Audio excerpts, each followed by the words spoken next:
로마서 36번째입니다. 말씀을 맡은 이스라엘, 하나님의 캔버스라는 제목으로 로마서 3장 1절과 2절 말씀 함께 봉독합니다. 그런즉 유대인의 나음이 무엇이며 할례의 유익이 무엇이뇨 범사에 많으니 첫째는 저희가 하나님의 말씀을 맡았음이니라. 저는 뭔가 전문적인 일을 하는 사람이 열심히 그 일에 몰두를 하고 있는 모습을 볼 때 아름다움이라는 단어를 떠올리곤 합니다. 아름답다. 피아노 앞에서 피아노에 몰입해서 연주를 하는 사람을 볼 때, 또 부엌에서 가족들을 위해 열심히 요리를 하는 어머니들을 볼 때, 또 사무실에서 양손에 전화기를 들고 정신없이 업무를 보는 그런 직장인들을 볼 때, 또 그 중에서도 특히 그림을 그리는 사람이 진지한 얼굴로 스케치북이나 캔버스를 연필이나 물감으로 채워나가는 모습을 보면 저는 정말 경외감까지 느낄 정도. 몇 년 전에, 지금은 시카고에서 아트 테라피스트로 활동하고 있는 제자 윤지원이가 제 초상화를 그려준 적이 있습니다. 생전 처음 받아봤어요. 그림을 좋아하는 저에게 누군가 제 모습이 담긴 그림을 그려준 게 처음이에요. 이제 우리 교회가 그리워서 다시 이리로 이사를 온다고 그러는데, 제가 새가족반 때 늘 말씀드리죠. 여름 내내 아르바이트해서 1,000불짜리 체크 하나 끊어가지고 와서 목사님 개척합시다 했던 그 친구예요. 저는 지금까지도 그 그림을 이 세상에서 제가 받아본 선물 중 가장 귀한 선물 중 하나로 여기고 있습니다. 누가 저의 모습을 그려준 것도 처음이어서 그러했지만, 그 그림을 보면 제가 화들짝 놀랄 정도로 저도 모르는 저의 모습, 저의 실체가 잘 묘사가 되어 있는 듯 보여지기 때문입니다. 사실주의 화풍의 그림처럼 모양이 똑같았다는 뜻이 아니에요. 그러면 사진을 찍지 뭐하러 그림을 그립니까? 저라는 사람의 내용이 그 친구의 그림 안에서 설명이 되고 있었다는 말이에요. 그만큼 저를 잘 파악하고 있다는 그런 말이겠죠. 그림이라는 건 항상 모델을 두고 그리게 되어 있습니다. 그래야 현실감이 살거든요. 모델을 두지 않으면 대부분 자기 얼굴을 그리죠. 그런데 모델을 앞에 두지도 않고 정확하게 그 사람을 그려낼 수 있다는 건 그 사람 마음속에 그 모델이 이미 완전히 파악이 되어 있다는 뜻이에요. 그 파악된 대상은 캔버스를 채우는 내용이 되어서 그 화가들의 화풍이나 취향대로 사실주의나 묘사주의, 관념주의나 큐비즘 등으로 각기 다른 모양으로 그려지지만 그 속에 들어있는 대상의 실체는 하나예요. 아무리 주관에 의해서 대상의 묘사의 변모가 시도되었다 할지라도 그 화가가 파악하고 있는 내용, 그 실체는 하나란 말입니다. 이 역사와 인생이라는 게 바로 그러한 하나님의 캔버스라는 거예요. 하나님은 이 역사의 시작과 끝과 내용과 모양을 이미 정확하게 완성시켜 놓으신 상태예요. 그래야 전지전능이죠. 그건 지금 성취해 가고 있는 과정 속에 있는 게 아니라 이미 완료되어 있어요. 그리고 그 전지전능하신 하나님에 의해서 이 역사와 인생들은 완전히 파악이 된 상태예요. 아담, 하와 마찬가지예요. 하나님도 예측하지 못한 우발적인 범죄를 저지른 게 아니라 하나님께 이미 파악되었던 거고, 아니 엄밀히 말하면 파악 정도가 아니라 그분에 의해 작정되었고 계획되었던 겁니다. 그래야 하나님이에요. 예측도 못하고 자기가 했던 일을 서둘러 수습해야 하는 그런 분은 하나님 아니란 말입니다. 하나님께서는 당신께서 그리고자 하시는 내용을 각각의 인생과 그들이 살아야 하는 그 역사, 히스토리라는 그 캔버스 위에 겉으로 보아서는 각기 다른 모양처럼 보이는, 화풍이 다르면 다른 모양인 것 같지만 피카소가 그리는 그림, 고흐가 그리는 그림, 한 대상을 봐도 다르게 나오잖아요. 그러나 그 대상은 하나란 말입니다. 그렇게 하나의 그림을 그리고 계신 거예요. 이 역사와 우주와 인생 각자는 거대한 하나의 캔버스예요. 거기에 어떤 그림이 그려지고 있는 거예요, 지금요. 막 사는 거 아니에요, 지금 우리가요. 하나님이 뭔가를 그려내고 계시는 거라니까요. 여러분의 인생도 마치 수천 개의 퍼즐이 각기 객체로 막 존재하다가 하나로 모여 맞추어지면 거대한 어떤 그림이 되는 것과 마찬가지인 거예요.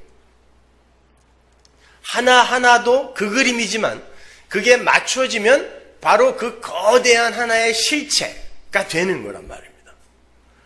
그렇다면 하나님은 지금 이 역사와 인생에 어떤 그림을 그리고 계신 걸까요, 여러분?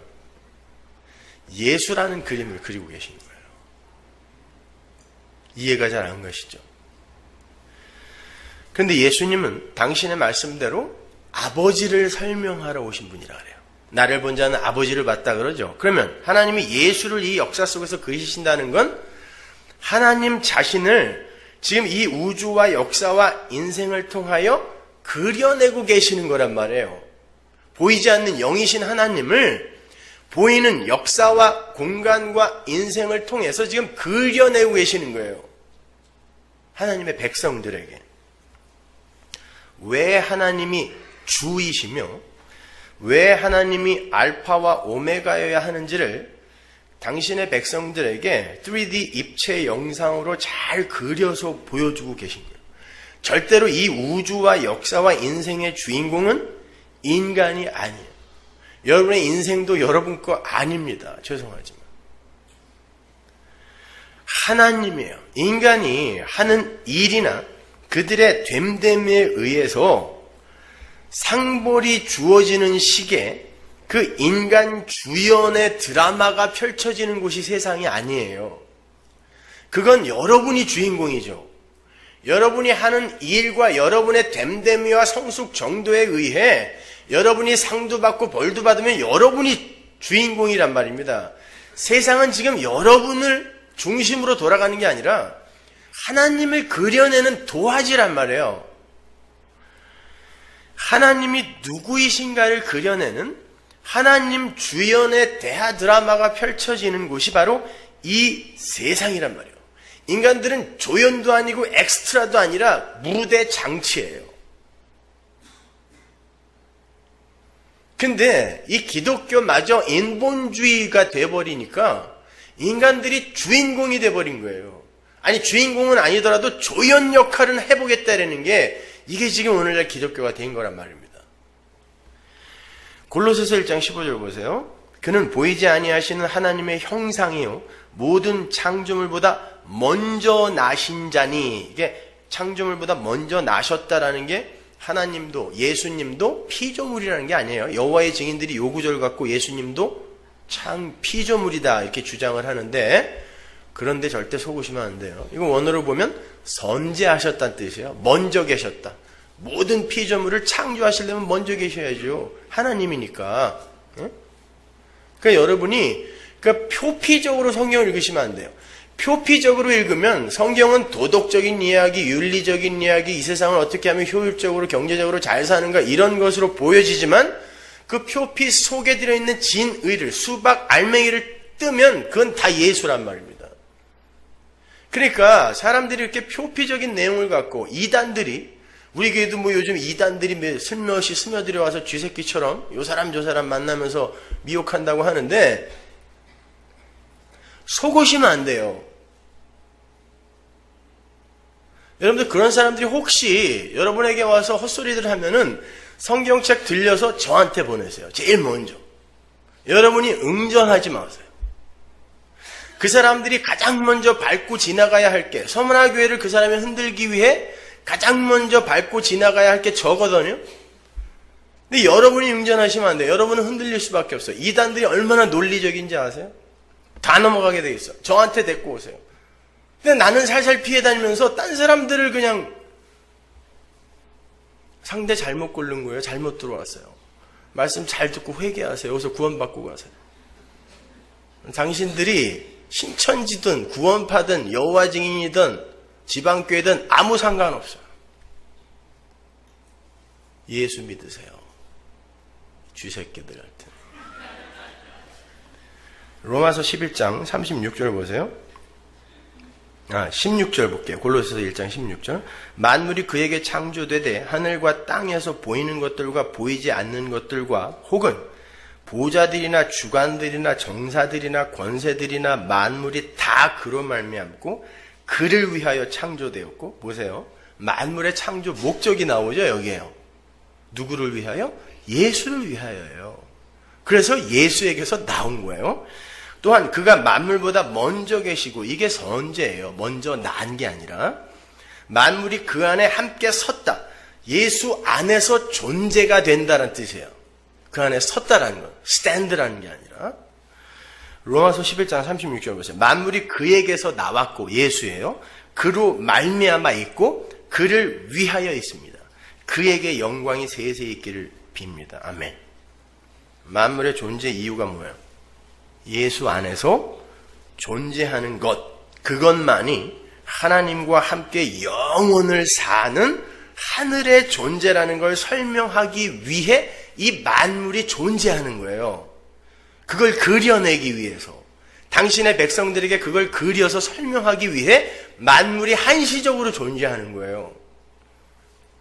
쉬운 말로 예수 안에서 예수를 위하여 예수로 말미암아 존재하는 것이 바로 만물의 하나님 나라의 피조물의 본질적 의미이며 만물의 존재 원인과 목적이다라는 뜻이에요.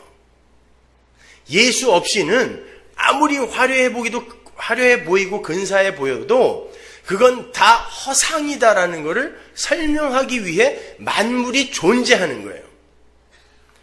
예수와 관계없는 모든 건 존재로서의 성립 자체가 불가하다는 겁니다. 예수 안에서만 모든 게 존재일 수 있어요.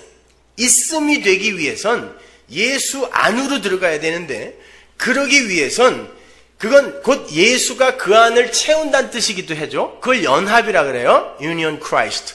그건 예수 안에서 내가 존재가 된다는 건 내 주체성과 존재성이 부정된다는 뜻이에요. 근데 오늘날 기독교는 주체성과 존재성을 챙기기 위해서 하나님을 사용하는 종교가 됐단 말입니다.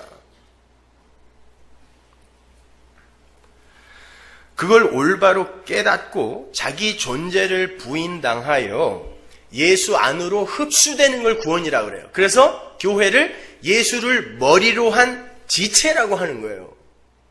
예수가 머리가 되면 자기의 존재성이 부정돼 버려요. 머리가 명령하지 않은 그런 행위를 지체가 스스로 하기 시작하면 그 중풍이에요. 그게 뇌성마비인 거예요. 예수가 머리라는 건 예수의 뜻 안으로 내가 흡수돼 버리는 거예요. 그 상태를, 그렇게 연합된 상태를 순종이라고 해요. 순종은 하나님이 지키라고 하는 율법의 세목 몇 개를 지켜내는 게 순종 아니라고 했습니다. 순종, 그 말하는 단어 자체가 완전이라는 뜻을 함의하고 있는 단어라고 했죠. 그러니까 완전히 순종이 되는 건 예수 안으로 항복되어 들어가 버리는 게, 자기가 온전히 부인되어지는 게, 나는 하나님이 생기를 후 불어넣지 않았으면 그냥 죽은 흙 맞구나, 아담 맞구나. 요 자리로 들어가서 하나님, 내 삶에 하나님의 뜻을 그려내세요를 순종이라 그러는 거예요. 그걸 연합이라 그러고, 그걸 다른 말로 안식이라 그러죠. 안식이라는 단어 자체가 내가 일을 하지 않는다라는 뜻을 함의하는 거니까 그게 안식이에요. 그게 하나님 나라예요.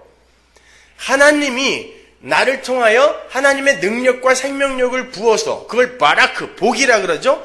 복을 부어서 하나님을 그려내는 걸 하나님 나라라 그래요. 근데 내가 선악 먹고 선악의 분별을 내가 하면서 하나님처럼의 삶을 추구하는 걸 마귀의 세상이라 그러는 거예요. 그건 창세기에서부터 친절하게 설명이 되고 있어요. 창세기 2장 1절 보세요. 천지와 만물이 다 이루니라. 똑같은 단어가 또 나오죠. 그리고 다 이루었다. 테텔레스타이라는 단어가 나와요. 2절 하나님이 지으시던 일이 일곱째 날이 이를 때에 마치니 그 지으시던 일이 다음으로 일곱째 날에 안식하시니라. 하나님이 일곱째 날을 목조사 거룩하게 하셨으니 이는 하나님이 그 창조하시며 만드시던 모든 일을 마치시고 이 날에 안식하셨습니다. 여기에도 천지 만물이 등장해요. 그 천지 만물을 하나님이 창조하세요. 그 첫 창조는 창세기 1장의 첫 창조는 하나님 나라라는 그 묵시 속의 그 새 창조의 모형이라 그랬죠. 그죠? 첫 창조는 새 창조의 모형이란 말이에요. 그런데 그 천지 만물의 그 창조 끝에 안식이 등장해요. 일곱째 날에 안식이라는 개념이 등장하죠. 안식이란 여러분이 아시는 것처럼 묵시 속에 완료된 하나님 나라의 현실을 가리키는 거예요. 여러분 어렵지 않죠? 지난주에 어떤 사람이 편지를 써가지고 그렇게 어렵게 설교를 하는데 누가 알아듣냐고 그냥 욕을 해대가지고 아니 못 알아들으면 공부를 해야지. 아니 어떻게 모든 목사가 똑같은 수준으로 유치원 수준으로 설교를 합니까? 거기서 졸업하고 올라오는 데도 갈 때도 있어야지. 그러니까 성경을 많이 읽어서 그릇을 만들어놔야 알아들을 수 있어요. 서머나 교회에서는. 자, 골로새서에서는요. 천지와 만물의 창조 목적이 예수로 수렴되고 있었죠. 골로새서와 로마서에서는. 그죠? 예수에게서 나와서 예수로 다시 들어가는 거예요. 예수란 말이에요. 천지 만물의 창조 목적이. 그런데 창세기에서는 그렇게 천지 만물이 다 이루어진 상태를 안식이라 그래요. 그렇다면 예수와 안식은 아주 밀접한 연관이 있는 거란 말이에요. 성경을 지금 유기적으로 창세기부터 계시록까지 머릿속에 이렇게 뚝 떠올려서 한번 생각해 보자는 말입니다. 잘 생각해 보세요. 사도 바울은 천지 만물이 예수가 누구이며 예수의 하시는 일이 어떤 일인지를 설명하기 위해 창조가 되었다고 하고 창세기를 쓴 모세는 그 천지 만물이 안식으로 결과지어진다라고 이야기를 하고 있어요. 바울은 천지 만물이 예수로 수렴된다 그러는데 모세는 천지 만물이 안식으로 향하고 있다고 그러는 거예요. 그들을 조합하면 그 둘을 조합하면 어떤 이야기가 됩니까? 안식, 즉 하나님 나라는 예수가 홀로 성취한다라는 걸 설명하기 위해 천지 만물이 창조가 된 것이다라는 결론이 도출되는 거예요. 그렇잖아요. 복음서를 보면 예수님께서 여섯째 날까지 일을 하시죠. 물론 상징적인 여섯째 날을 말하는 거예요. 어떤 일을 하세요? 아버지께서 일을 하시니 나도 일을 한다라고 하시면서 창세기 2장에 그 아버지의 일을 말씀하시면서 새 창조를 설명하세요. 그죠? 예수님은 지금 새 창조를 이루러 오신 거잖아요. 그래서 요한복음 1장이 창세기 1장과 똑같은 이튿날, 일곱 날로 구성이 되어 있는 거잖아요. 그 창세기 2장의 아버지의 일을 인용하셔서 예수님이 새 창조를 말씀하세요.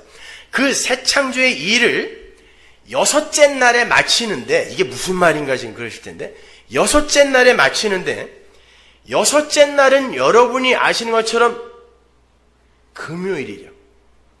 안식일이 토요일이잖아요.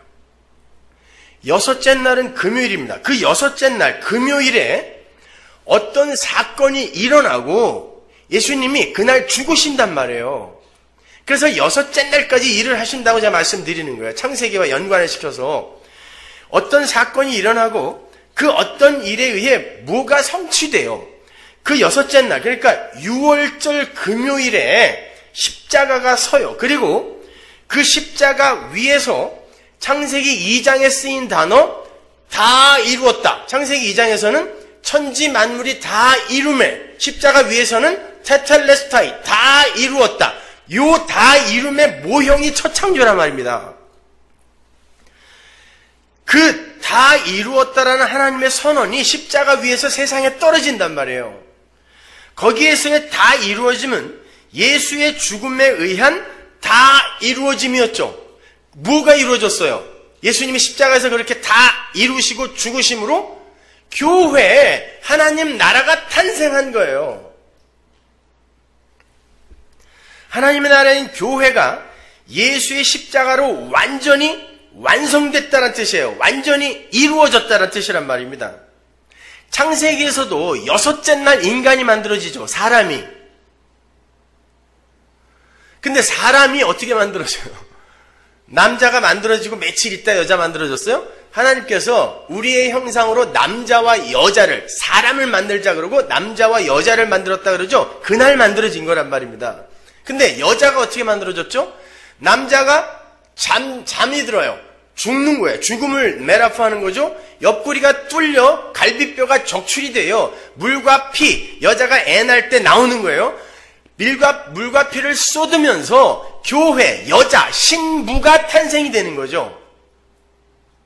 그 이야기를 예수님의 십자가가 여섯째 날 골고다의 섬으로 말미암아 교회가 탄생되는 걸로 다시 설명해 주는 거란 말입니다.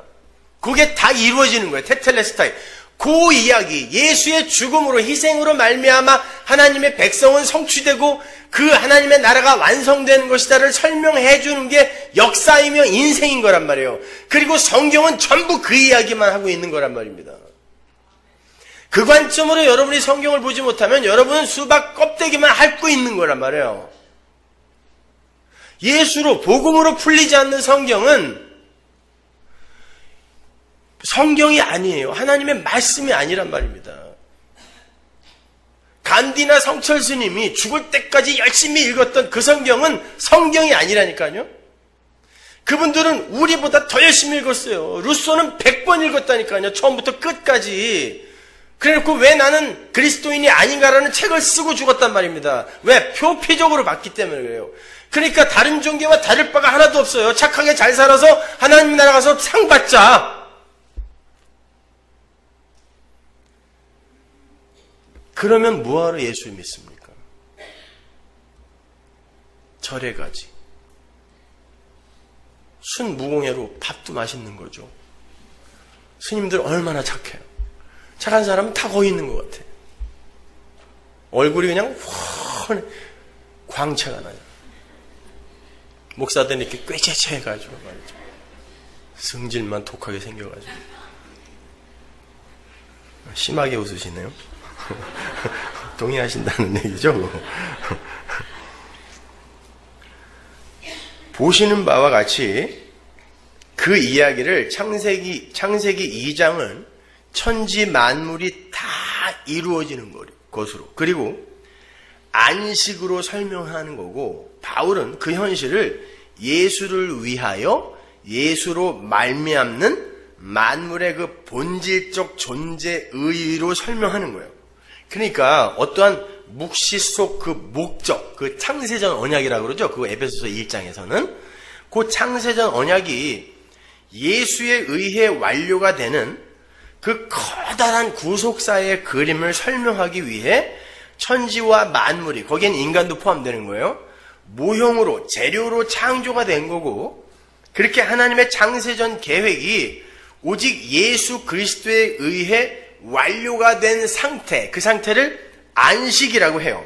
중요한 건 그 안식이라는 개념은 일하지 않음이라는 내용을 내포하고 있는 개념이라는 거예요. 그거 잊지 마세요. 그래서 율법에서는 안식일에 일하는 자를 돌로 쳐서 죽이라고까지 엄히 금한 거예요. 예수를 설명하기 위해. 하나님 나라는 예수의 십자가에 의해서만, 너희들이 뭐 안 보태줘도 예수 홀로 이루시는 것이다 라고.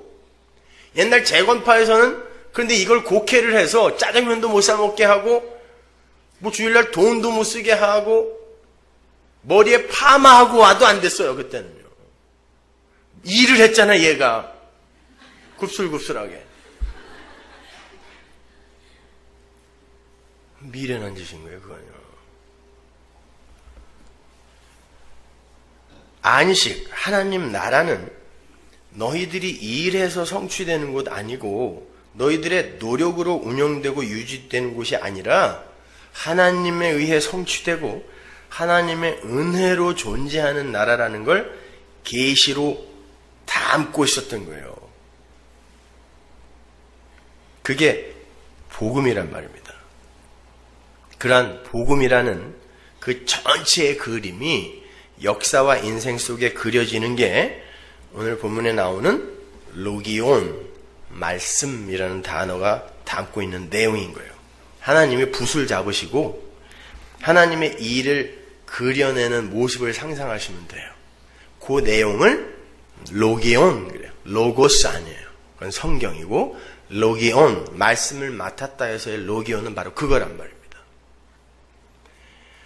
그걸 그려내는 자의 자격이나 됨됨이나 조건에 상관없이 하나님이 당신이 그려내는 내용을 로기온이라 그래요.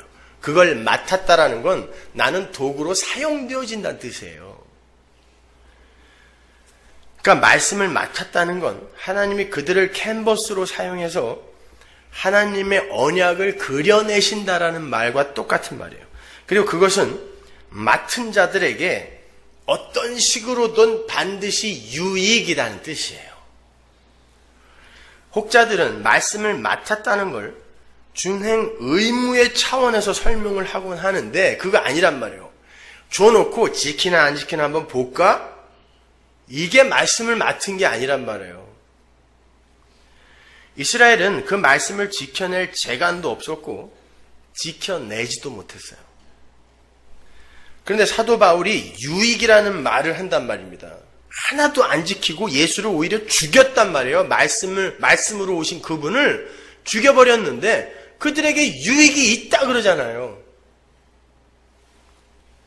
어떤 이는 그 유익이라는 단어를 하나님의 유익으로 해석을 하기도 하는데 원어 본문을 보면 그 유익이라는 단어는 유대인에게 걸려있는 단어지 맡은 자에게 걸려있는 단어지 맡은 자를 수식하는 단어가 아니에요. 분명 맡은 자에게 유익이란 말이에요. 안 믿었는데. 차근차근 설명해 드릴게요.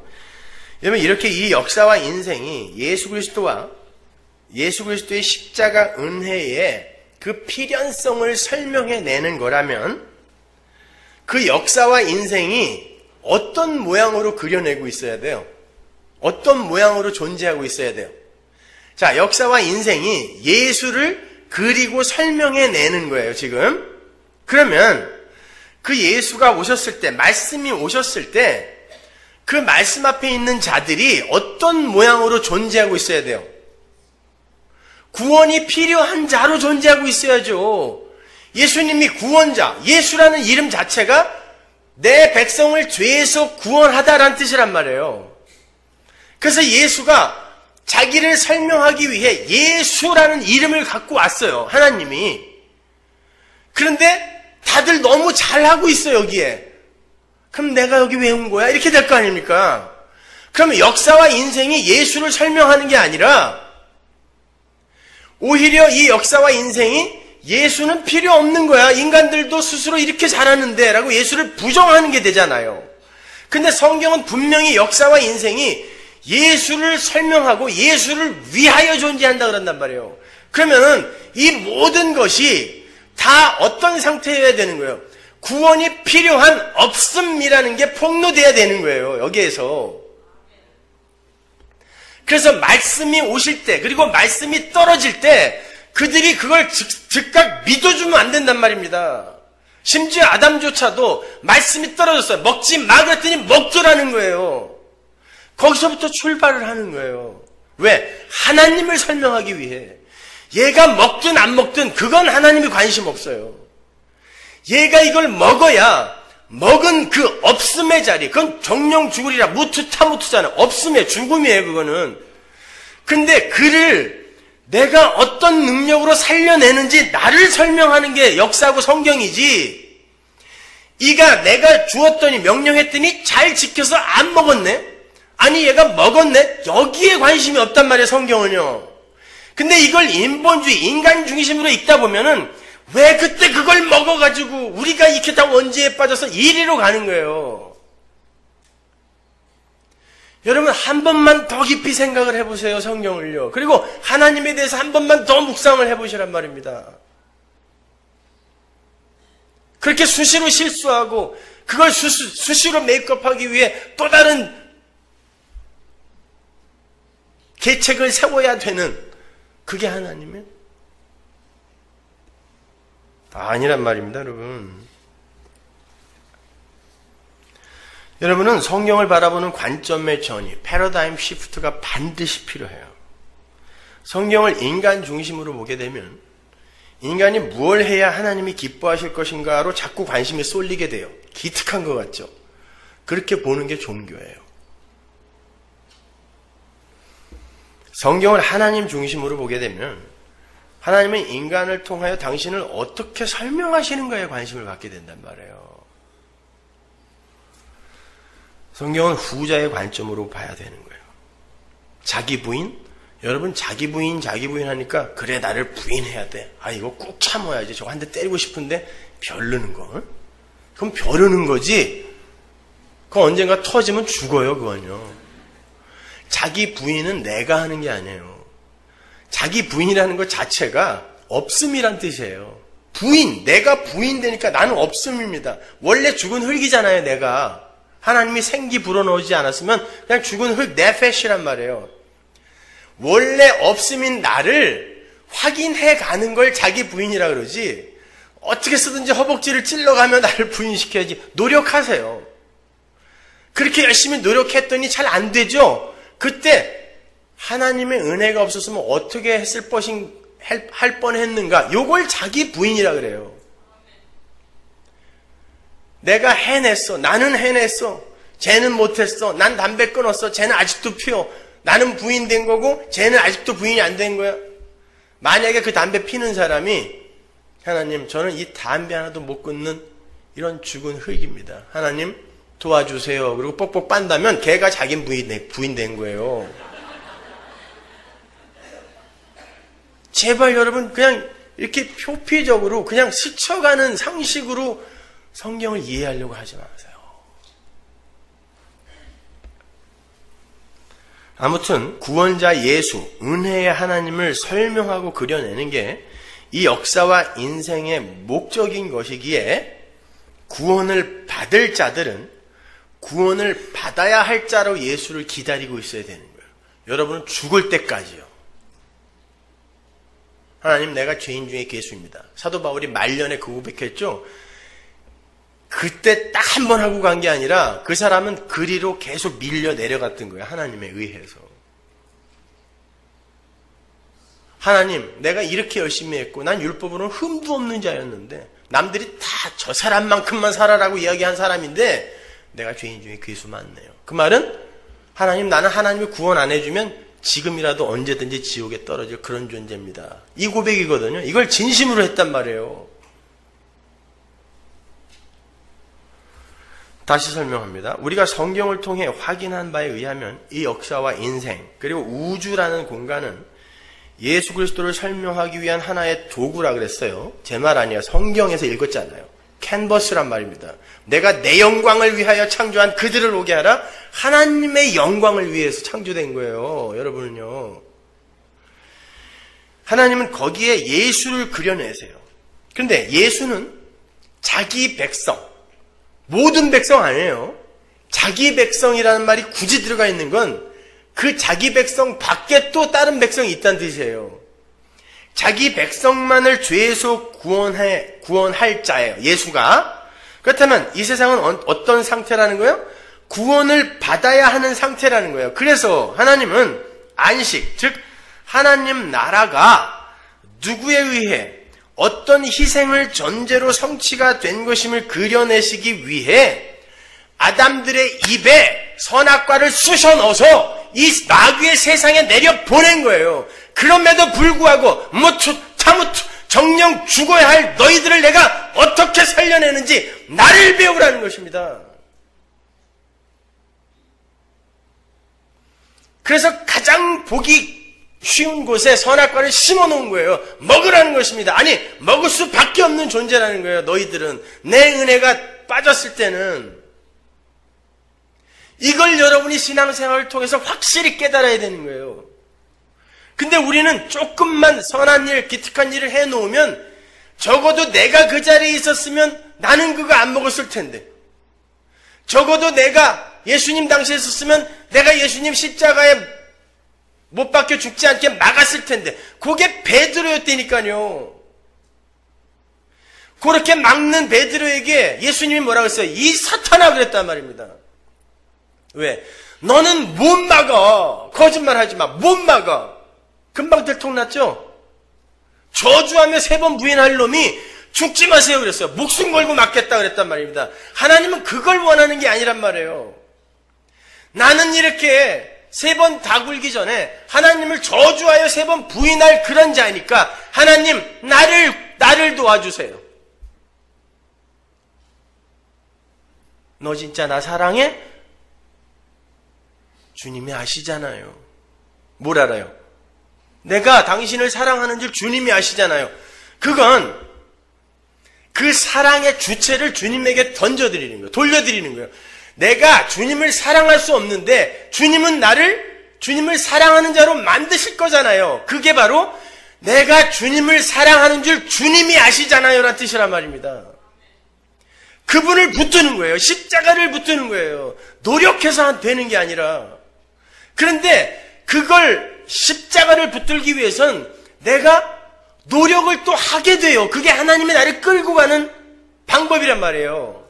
그런데 이걸 아는 사람은 그걸 해냈다 할지라도 하나님을 찬양하지 나는 해냈고 너는 못했다로 못 간단 말입니다. 근데 오늘날 기독교는 열심히 노력해서 하나님은 괜찮아. 저기 있으라고 그래요. 아주 위급한 상황에만 와서 도와달라 그러고 자기들이 해서 자기를 자랑하는 종교가 됐단 말입니다. 그러니까 나를 알아주지 않으면 교회에서도 난리가 나는 거예요. 왜 날 안 알아주냐고. 밖에서 안 알아주니까 여기 와서라도 그냥 어떻게 나를 드러내보려고 하유치해요 정말. 집구석에서 마누라들이 그냥 계속 남자 취급을 안 해주니까 여기 와서라도 어떻게 잘 좀 해주세요. 집에서 교회 와서 성질 안 내게.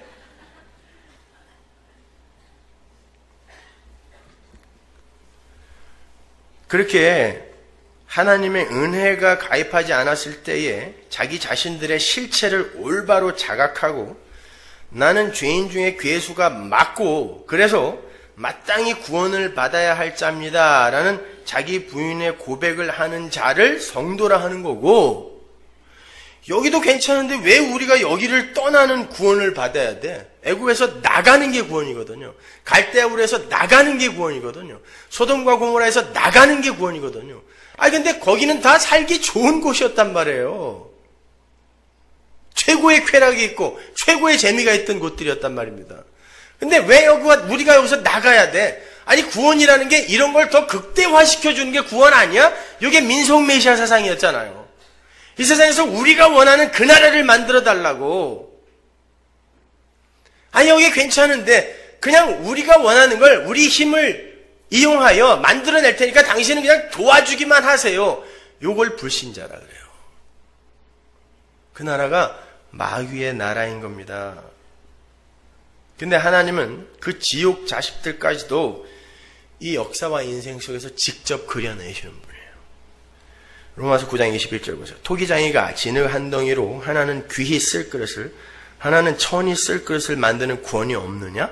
만일 하나님이 그 진노를 보이시고 그 능력을 알게 하고자 하사 멸하기로 준비된 진노의 그릇을 오래 참으심으로 관용하시고 또한 영광 받기로 예비하신 바 긍휼의 그릇에 대하여 그 영광의 부유함을 알게 하고자 하셨을지라도 무슨 말 하리요?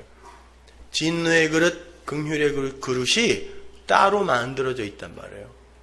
그리고 거기에다가 하나님의 긍휼을 그려내고 용서를 그려내고 사랑을 그려낸다니까요. 그리고 하나님이 죄를 얼마나 미워하신지를 그려내고, 이렇게 하나님은 지옥에 떨어질 자들도 미리 정하셔서 어떤 게 지옥 자식인지를 그들의 인생이라는 캔버스 안에 그려내세요. 저는 지금 뭐 굳이 존 캘빈의 이중 예정을 설명하는 게 아니라 성경의 내용을 읊어드리는 거예요. 그걸 굳이 이중 예정이라 부른다면 시비 걸 생각은 없어요. 하나님은 그렇게 당신 자신이 모든 것의 주라는 걸 만천하에 공포하시기 위해서 이 시간과 공간과 인간이 필요했던 거지, 인간의 구원을 위해서 시간과 공간을 창조한 게 아니란 말이에요. 제발 기고만장하지 마세요. 역사의 주인공은 인간은 아니에요. 그래서 His story인 거예요. 그분의 이야기. His story. 빌립보서 2장 11절 보세요. 8절 보세요. 사람의 모양으로 나타나셨음에 자기를 낮추시고 죽기까지 복종하셨으니 곧 십자가에 죽으심이라. 이러므로 하나님이 그를 지극히 높여 모든 이름 위에 뛰어난 이름을 주사 하늘에 있는 자들과 땅에 있는 자들과 땅 아래에 있는 자들로 모든 무릎을 예수의 이름에 꿇게 하시고 모든 입으로 예수 그리스도를 주라 시인하여 하나님 아버지께 영광을 돌리게 하셨느니라. 예수님을 죽여서 지옥에 있는 놈들까지도 하나님이 주인 맞네요 라는 시인, 고백을 끌어내시는 게 하나님의 목적이란 말이에요. 하나님을 알리시는 거예요. 하나님이 누구인가를. 그러기 위해서는 지옥 자식도 필요하다니까요. 아니, 우리는 가만히 있었는데 왜 만들어서 지옥에 넣으세요? 아니요. 그 없음의 자리가 지옥이에요. 제발 불교의 무간지옥, 이런 개념으로 지옥을 오해하지 마시란 말이에요. 힘들고 고통스럽고 어려운 곳이 맞아요. 그러나 이 세상에서 여러분이 하나님 없이 사는 게 얼마나 고통스러운지를 안다면 그까짓 지옥은 아무것도 아니에요. 여러분이 그 지옥을 이 세상에서 경험해 본다면 하나님 차라리 내 눈알을 빼세요. 내 껍데기를 벗기세요. 아니, 나를 태우세요. 이 말이 나와야 돼요. 하나님 없는 그 삶이 얼마나 고통스러운지를 몰라요. 근데 왜? 지들이 주인공이니까. 그러니까 답답한 거예요, 이게. 그냥 동화 수준으로 아픈데 안 가기 위해서 예수 믿고 우리가 생각하는 좋은 곳, 내가 원하는 게 모두 다 구비되어 있는 그곳에 가기 위해 예수를 믿어요. 뭐 이런 기독교가 다 있어요.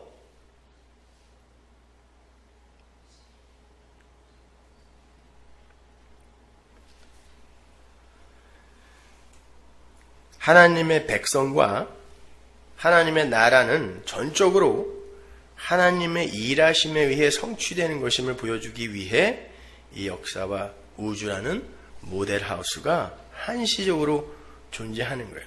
그리고 그렇게 모든 것의 시작과 끝이 하나님이라는 걸 알리고 이 만물의 역할이 종결되는 거예요.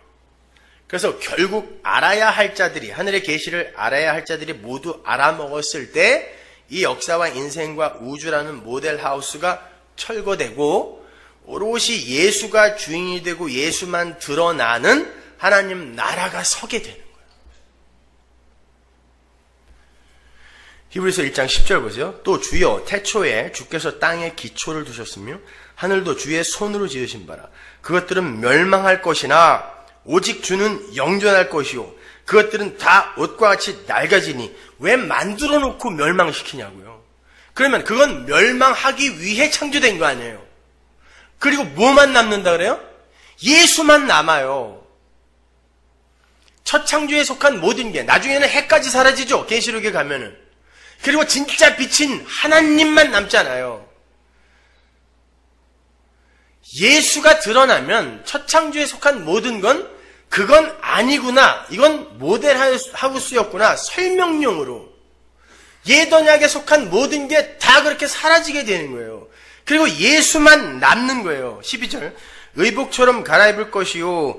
그것들이 옷과 같이 변할 것이나 주는 여전하여 연대가 다음이 없으리라. 연대가 다음이 없다라는 말이 영원이에요.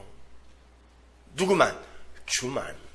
그러니까 모든 건 그 주, 예수를 설명하기 위해 한시적으로 존재하는 거라는 게 맞는 거죠, 지금요. 다 낡아진대요. 멸망하여 없어진대요. 그 말은 이 역사가 두 개의 가치가 처절하게 싸우는 장이라는 말과 똑같은 말이에요. 예수 그리스도라는 가치와 피조물들의 그 의기투합과 연합에 의한 바벨성이라는 그 가치와의 싸움인 거죠. 그런데 결국은 예수라는 가치 앞에 모든 것들의 이 연합이, 만물의 연합이 산산이 부수어지고 낡아져서 예수라는 가치만 오롯하게 승리의 기호로 서게 되는 거죠. 그래서 지역교회라는 공동체 안에서도 예수라는 가치와 인간이라는 가치가 전쟁을 벌이게 되는 거예요. 교회 안에서도. 교회 안의 전쟁 중에 가장 무서운 전쟁이 바로 그러한 신본주의와 인본주의의 전쟁이에요. 하나님은 당신의 백성들에게만 인간들의 처음 자리를 자각하게 하시고 확인하게 하세요. 예수님이 그러죠. 이걸 아는 게 너희들에게는 허락됐지만 쟤네들에게는 허락 안 됐다 그러죠. 모든 건 하나님의 허락하에 일어나는 거예요. 여러분이 뭘 해도 그건 하나님이 허락하신 거지 여러분의 의지와 선택을 발동하여 성취해낸 거 아니에요. 그래서 예수님의 이름이 자기 백성만 죄에서 구원하는 자인 거예요. 근데 죄가 뭐라 그랬죠, 여러분? 인간이 자신을 믿고 자신의 능력을 신뢰해서 인간 자신들이 주인공이 되는 세상을 꿈꾸는 모든 게 다 죄예요. 그 안에 들어있는 사건화되어 밖으로 나오지 않은 그 마음까지도 죄라 그랬어요. 성경은요.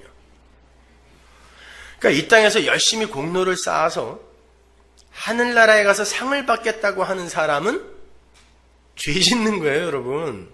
내가 주인공이 되겠다는 거 아니에요, 그거. 거기 가서도 나는 상을 받고야 말 거야. 왜? 상을 왜 받아요? 쟤랑 나랑 차등이 있어야 내가 돋보일 거 아닙니까? 이게 상의 역할이잖아요. 그게 마귀의 생각이란 말이에요. 그러니까 이슬람 교인들이 폭탄을 조끼로 입고 마구 터뜨려버리는 거예요. 자살 폭탄 테러. 상 받으려고요.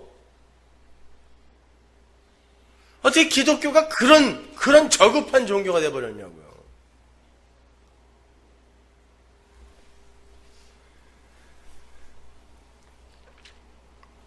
거기에서 구원을 받는 거, 그게 뭐겠어요? 하나님과 관계없이 이 역사와 인간들이 내어놓는 모든 게 비록 선해 보이고 신실해 보인다 할지라도 다 배설물이군요.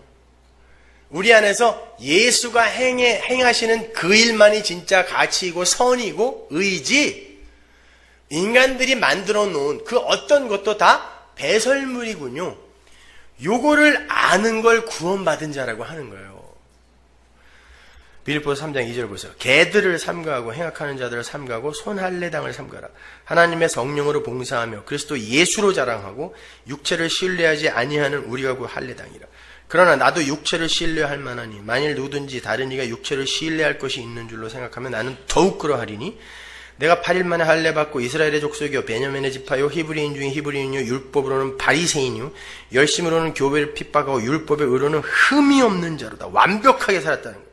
그러나 무엇이든지 내게 유익하던 것을 내가 그리스도를 위하여 다 해로 여길 뿐더러 또한 모든 것을 해로 여김은 내 주 그리스도 예수를 아는 지식이 가장 고상함을 인함이라.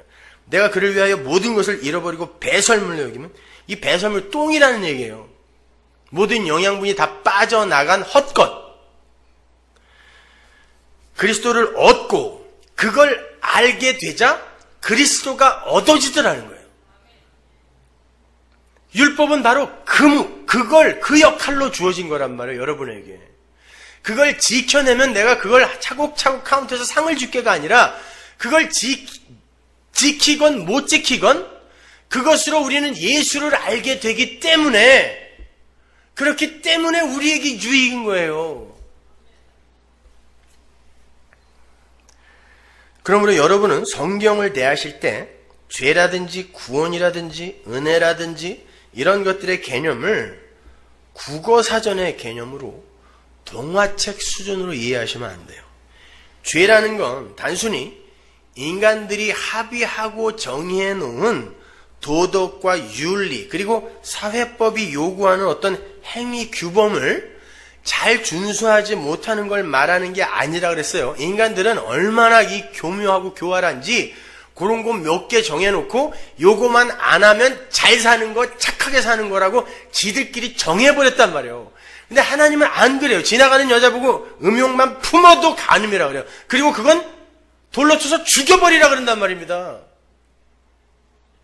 근데 인간들이 아니야. 사건화되어 저질러지지 않은 것까지 어떻게 벌을 하겠어라고 자기들끼리 합리화를 시킨단 말이에요. 근데 우리는 그걸 죄라고 알고 있어요. 지금까지도. 그리스도인이라는 사람들까지도.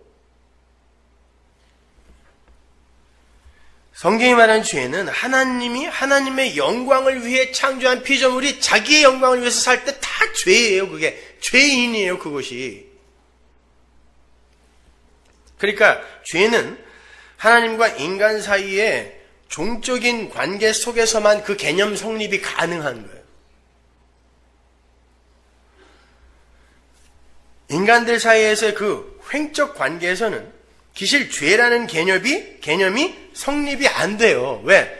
서로 자기들의 서로의 영광을 위해서 살 의무가 없어요. 근데 하나님과 우리의 관계는 우리는 하나님의 영광을 위해서 살아야 되는데 우리가 우리의 영광을 위해서 살 때 그걸 죄라고 한단 말이에요. 그러니까 인간들 사이에서는 뭐 저마다 자기의 영광을 위해서 살고 있는데 무슨 죄가 성립이 돼. 그래서 다윗이 밧세바를 범하고도 내가 하나님께만 범죄했다라고 이야기를 하는 거예요. 나는 그동안 착하게 살았는데 그게 착한 게 아니었군요. 진짜 착함과 진짜 죄가 뭔지를 내가 알게 되었습니다. 이 일로 인하여. 그래서 사도 바울이 지금 말씀을 맡은 자들의 이야기를 하면서 그 시편 51편을 인용에다 쓴 거라 그랬잖아요. 하나님은 그렇게 일하시는 분이다라는 걸 설명하기 위해서 3절 4절이 거기서 인용된 거란 말입니다.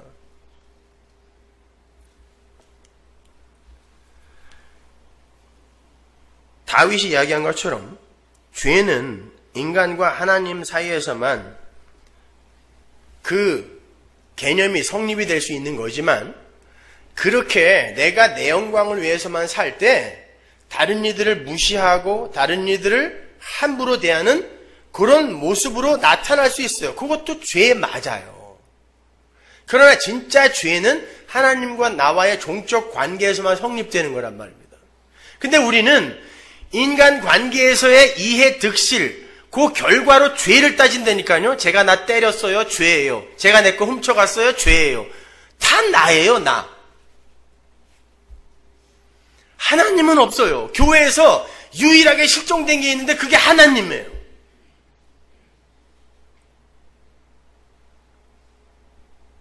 버리라고 한 율법은 덕지덕지 다 끌어다 모아놨는데 진짜 계셔야 하나님만 없어졌어요. 교회에서.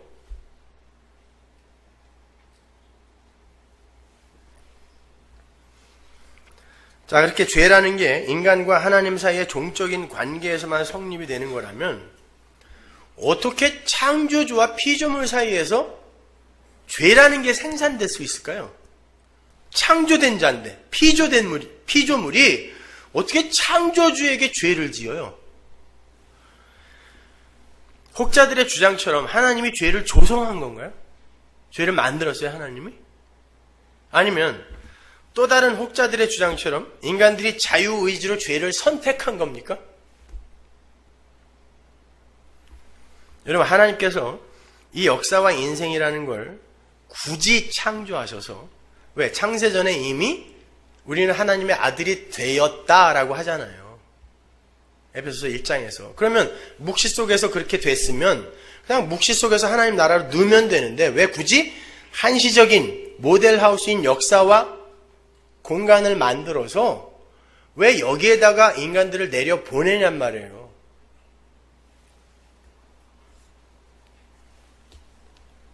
그 이유는 완성된 하나님 나라 속에서의 하나님 나라 백성들의 그 위상이 얼마나 대단한 것임을 암시하는 거예요.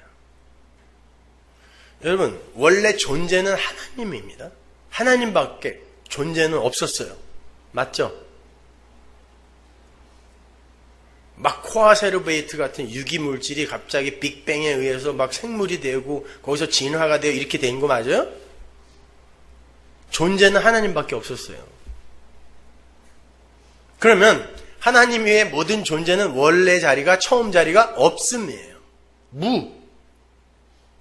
그런데 하나님 나라가 뭐냐면 그 무였던 없었던 어떤 것들이 하나님 나라에 들어와서 하나님과 방불한 하나님이 누리는 모든 걸 함께 누리는 곳이 하나님 나라예요. 하나님의 자녀가 돼서 아니 심지어 하나님과 연합이 돼요.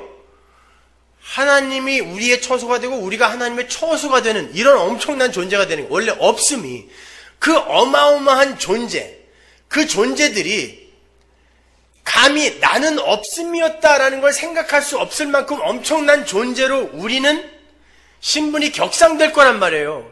그런데 그들이 거기에서 나는 원래 없음이었구나라는 걸 모르면 그게 자기의 자리를 떠나는 마귀란 말이에요. 그러면 그러한 일이 없기 위해서는 우리는 반드시 이 역사와 이 우주 속에서 인생 속에서 나는 하나님의 은혜가 아니면 죽은 흙에 불과한 자가 맞습니다. 죄인 중에 계속 맞습니다. 은혜 베풀어 주세요. 하나님 자녀가 되기 위해서 하나님의 은혜가 필요해요. 긍휼이 필요해요. 이걸 배우고 가는 게 신앙생활이에요. 근데 오늘날 기독교는 내가 여기서 뭔가를 열심히 해서 다른 이들보다 훌륭한 사람으로 평가를 받아서 올라가는 종교가 됐단 말이에요. 물론 그러한 것은 열매로 나타나게 되었어요. 그러나 인간들은 은혜를 모르는 인간들은 복음을 모르는 인간들은 그걸로 자기를 끝까지 자랑해요. 그래서 마태복음에 보면 심판대 앞에서 하나님 내가 이렇게 착한 일 많이 했는데 왜 나를 모른다 그러세요? 내가 언제 안 했습니까? 그런단 말이에요. 염소들이요. 내가 언제 안 했습니까? 하나님은 거기에 관심이 없어요. 너 나 알아? 그러는 거예요. 그런데 이거 이렇게 해왔는데요 이러고 있는 거죠. 그러니까 예수님이 뭐라 그래요? 난 너 몰라 그러는 거예요. 그 말은 성도는 이 세상에서 하나님 알고 가는 거지 하나님을 기쁘게 해드릴 어떤 일을 하고 가는 게 아니란 말이에요. 하나님이 여러분에게 여러분의 인생에 붓을 가지고 그 착한 일 선한 일을 그리실 때는 죽으라고 하세요. 아니 그렇게 할 수밖에 없어요. 최선을 다해서 하세요. 그리고는 하나님이 나를 이렇게 사랑하셨구나. 야 이게 바로 성도가 하나님 나라에서 사는 자기 부인의 삶, 자기 비움의 삶, 희생의 삶이 맞는 거구나. 배우시면 돼요. 그러나 그게 여러분의 자랑이 되면 안 된단 말입니다. 제발 좀 알아들으세요.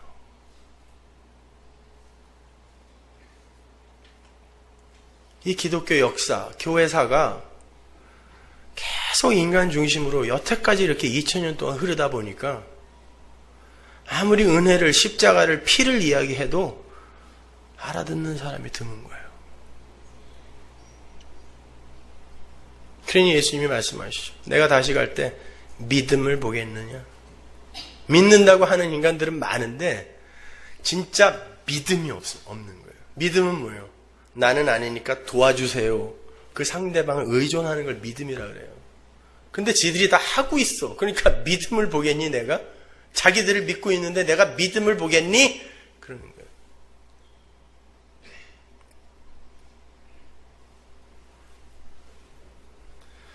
여러분, 이 역사와 인생은 이미 이루어진 것에 대한 이해와 설명용인 거지 여기에서 행해지는 행위와 업적과 공로에 의해서 결과가 변하고 도출되어지고 생산되어지는 게 아니에요. 그래서 하나님은 당신의 백성들을 혼돈과 공허와 흑암에서부터 출발시키는 거예요. 여기에서 그건 없음이잖아요. 혼돈과 공허가 뭐라고 했어요? 혼돈은 there's no structure. structure가 구조물이 없어. 공허는 emptiness. 구조도 없고 그릇도 없고 내용도 없으면 없음이지 뭐. 그게 혼돈과 공허예요. 근데 거기에서 하나님의 말씀이 뚝 떨어지니까 뭔가가 생기더란 말이에요. 창조가.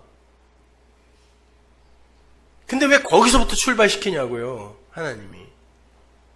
네, 하나님이 혼자 다 하셨다 가르쳐주기 위해서예요. 그래서 혼돈과 공허에서 출발하는 거예요. 그리고 애굽에서 출발시키는 거예요.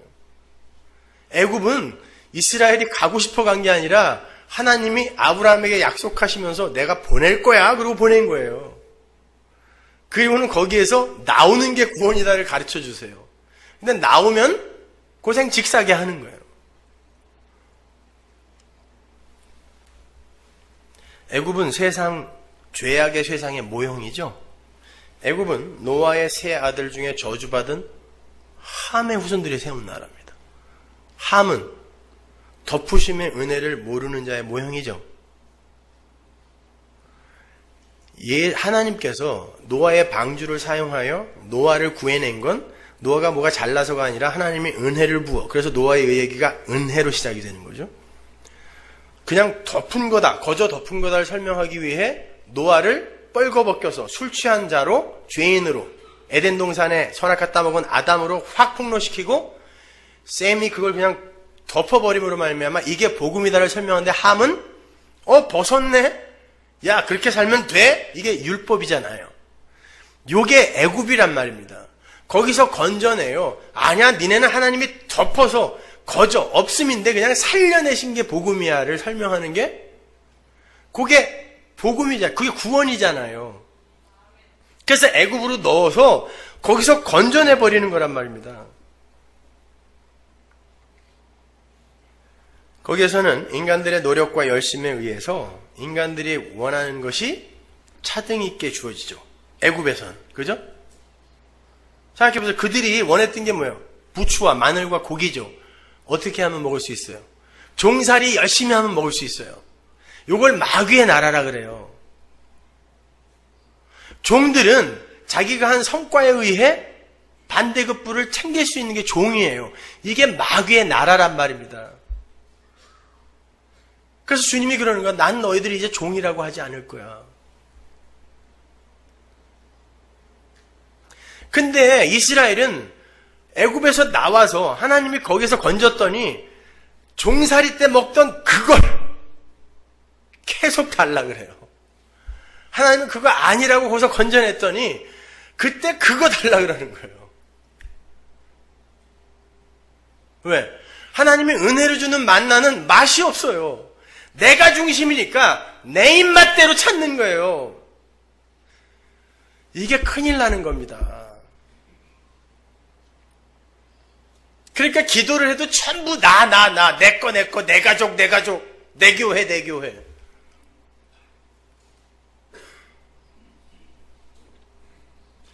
거기에서 예수님, 부처님만 빼면 저기 해인사에서 드리는 기도와 여기서 드리는 기도와 뭐가 달라요? 이름만 빼면.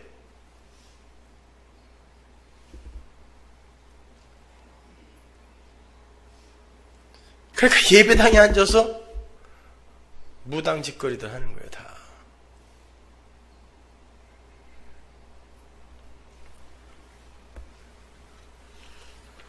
이스라엘은 구원을 받고도 구원의 의미를 올바로 이해 못했다는 거예요. 분명히 어린 양의 피로 아무 공로 없이 거저 구원받았어요. 임방과 문설주에 그 피를 발랐더니, 우슬초로 발랐더니 살았어요. 그러면 구원이 이거구나 알아야 되는데 인간들은 못 알아먹는단 말이에요. 거기에 40년 광야 생활이 필요한 거예요. 이게 여러분의 인생이에요. 이게 역사란 말이에요. 거기에서 인간들이 얼마나 추악한 존재인지, 얼마나 불가능한지가 그려지는 거예요. 이게 여러분의 인생이라니까요. 그래서 결국 옛사람, 옛세대가 다 죽는 거예요. 이게 여러분의 인생이에요. 그래서 계속 지리멸렬 죽어가는 거예요, 여러분이요. 이건 점점 성숙하고 발전해야 되는데, 예수를 알면 알수록 내가 불가능한 존재라는 게 점점 드러나. 이게 옛사람이 죽는 거예요. 그리고 이 세대, 새 사람이 그냥 은혜로 여호수아, 예수, 똑같은 이름이죠. 예수 앞세워 거저 하나님의 나라 들어가는 거예요. 그거 깨닫고. 나는 안 되네요. 하나님 도와주세요. 그러니까 은혜의 왕 예수가 와서 끌고 가는 거야. 나를 따르라. 여러분, 그게 구원이란 말입니다.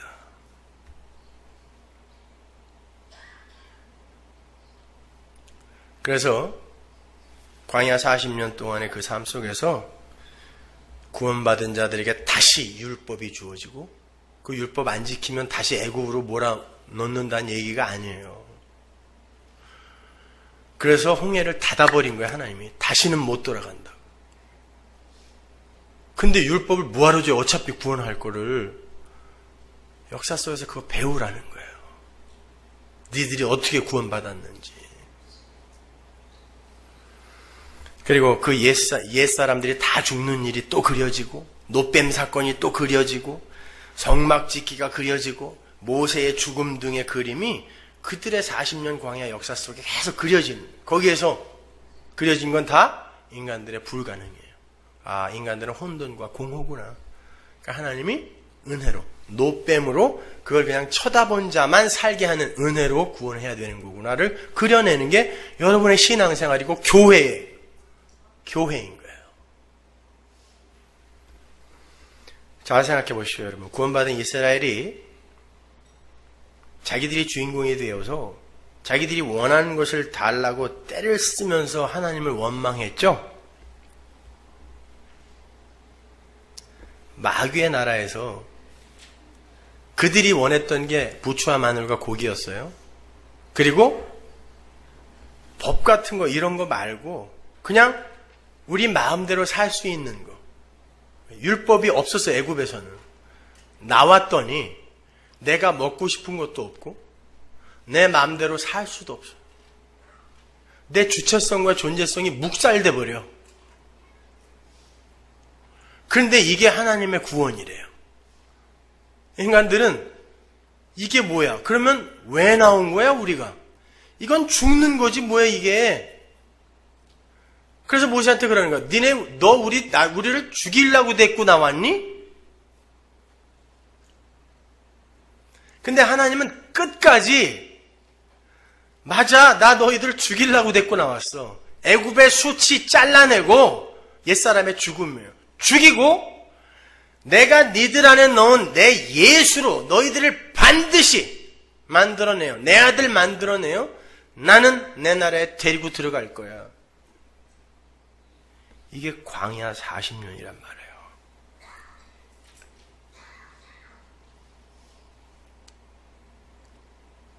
여러분의 인생 속에 부추와 마늘과 고기가 아닌 만나가 이제 쏟아집니다. 근데 그 만나는 맛이 없어요. 오죽하면 이름이 만나겠어요. 맛있어서 만나가 아니라 What is this? Nothing. 이게 만나예요. 이건 뭐야? 아무것도 아니네. 아니 구원받아가지고 광야에 나왔으면 뭔가 좋은 게 올 줄 알았더니 이건 뭐야? 아무것도 아니네. 이게 만나예요. 이건 뭐야? 구원받았다고 뭐 하나님이 꽤나 뭐 도와줄 줄 알았더니 병도 안 고쳐줘.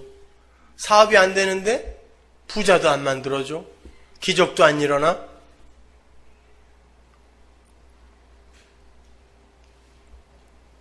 만나예요. 근데 인간들에게 그 만나는 별로 탐탁치가 않은 거란 말입니다. 그러나 그것이 진짜 생명의 양식임을 알게 되는 게 바로 성도의 인생인 거예요. 왜냐하면 그렇게 자기가 원하는 걸 얻어내기 위해 종살이도 마다하지 않고 열심히 사는 걸 죄라 하기 때문에 그래요. 예수님은 그러한 자들을 마귀의 세간이라고까지 말씀하셨어요. 근데 아담들은 그게 죄인 줄을 몰라요. 그래서 거기서 건져내줬더니 자꾸 그리로 돌아가려 했다라는 것입니다. 그러니까 보세요.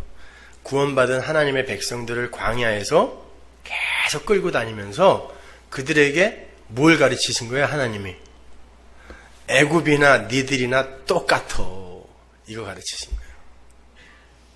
니들이 뭐가 잘나서 구원한 게 아니라 애굽이나 니들이나 똑같아. 마찬가지예요. 여러분이나 세상 사람들이나 뭐가 달라요? 그 사람들이 더 착하지. 심지어. 난 요즘 교계 신문들 이렇게 보면은 창피해서 얼굴을 못 들겠어. 웬 싸움들을 그렇게 하는지 말이죠. 교회가 아주 기도 제목이 됐어요. 세상의 기도 제목. 세상 사람들이 합심하여 철야기도 하게 생겼어요. 지금 교회를 위해.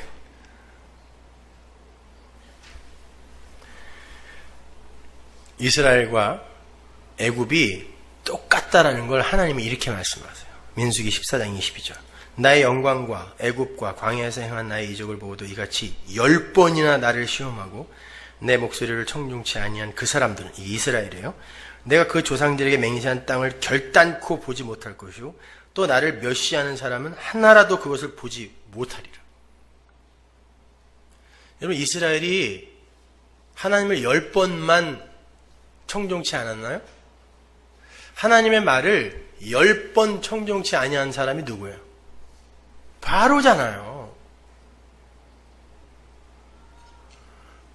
그를 하나님은 강팍한 자라 그래요. 당시 고대시대 때 왕은 한 나라의 대표예요. 그러니까 애굽 전체, 마귀의 나라를 모형했던 애굽 전체가 하나님을 10번 청종치 않았단 말이에요. 근데 이스라엘이 똑같았다란 뜻이에요. 광야에서 니들은 애굽 왕과 방불한 삶을 살았다. 그런데 그들은 애굽이 그렇듯 도저히 하나님 나라, 내 나라에 못 들어가는데, 그게 23절이에요. 근데 내가 너희를 왜 넣어줘야 되니? 은혜로요. 그거 설명하는 거예요, 인생은. 여러분이 그 은혜를 아냐고요, 은혜를. 그래서 말씀을 맡은 이스라엘이 끝까지 구원받아야 할 존재로 율법을 어길 수밖에 없는 마귀의 세간들로 드러나는 거예요. 그리고는 그럼에도 불구하고 하나님이 끝까지 그들의 옛사람을 죽여내고 하나님 나라에 데리고 들어갔다라는 하나님의 사랑과 은혜가 드러난, 돋보이는 캔버스로 사용된 거예요. 이스라엘이요. 이게 말씀을 맡은 거예요. 그게 유익이란 말이에요. 성도는. 여러분도 마찬가지예요. 여러분도 혹 인생 동안에 그런 그림으로 나타날 수 있어요. 야, 이 새끼 말 더럽게 안 듣네 진짜. 이러. 근데 저걸 살려야 돼? 여러분 주변에 그렇게 보이는 사람 있죠? 그걸 가짜다 저거는. 이렇게 함부로 그냥 정죄해버리지 말란 말이에요. 그리고 누구는 슈바이처나 간디처럼 야, 저 사람들은 저렇게 살았으니까 하나님의 일을 맡긴 사람들이 많네? 이렇게. 예수도 안 믿은 사람, 예수는 하나님의 아들이 아니다라는 논문으로 유명해진 그 사람이 무슨 하나님의 아들입니까? 하나님의 말씀을 맡았다는 건 그 정도가 아니란 말이에요, 여러분. 그래서 율법을 받고 지키지도 못한 그들을 말씀을 맡은 자라고 하고 그게 유익이다라고 바울이 이야기하는 거예요. 어렵죠? 그래서 로이드 존스가 성경에서 제일 어려운 부분이 여기라고 이야기한 거예요. 성경에서 제일 어려운 부분이 여기다. 그러한 애굽은요, 창세기의 에덴 동산에서부터 미리 암시되고 있어요. 하나님은 최초의 하나님 백성인 아담과 하와의 입에 선악과를 물려서 밖으로 쫓아내시는 것에서부터 구원이 무엇이며 은혜가 무엇인지를 그들의 인생과 그들이 엮어내는 역사를 통해 그려내세요. 선악과를 물고 마귀의 종이 되어서 자신들이 좋아하는 그 보암직도 하고 먹음직도 하고, 보암직도 하고 뭐야? 안목의 정욕, 먹음직도 하고, 육신의 정욕, 보기에 우리를 지혜롭게 할 만도 하고, 이생의 자랑, 요걸 그런 것들을 추구하면서 오직 자신들의 그 하나님처럼 되자 그래서 먹었잖아요.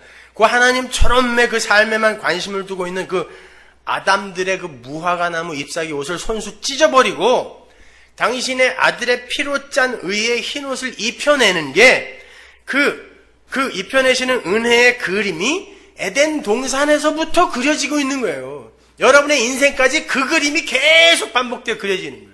아니 이걸 다 역사를 다 꿰어 맞추면 은혜, 예수, 십자가 그거밖에 없어요.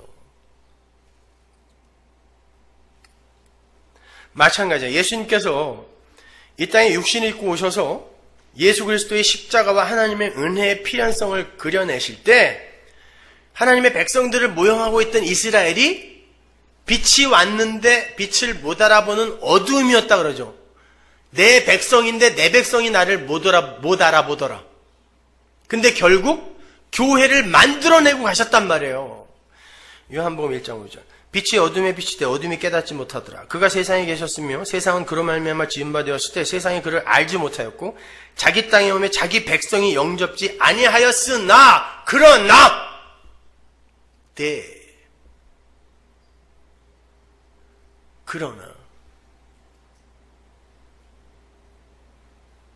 여러분의 인생 속에서 이 그림이 그려진단 말이에요. 그럼에도 불구하고 거기에서 생명을 만들어내는 게 나 하나님이다를 그려내는 거예요.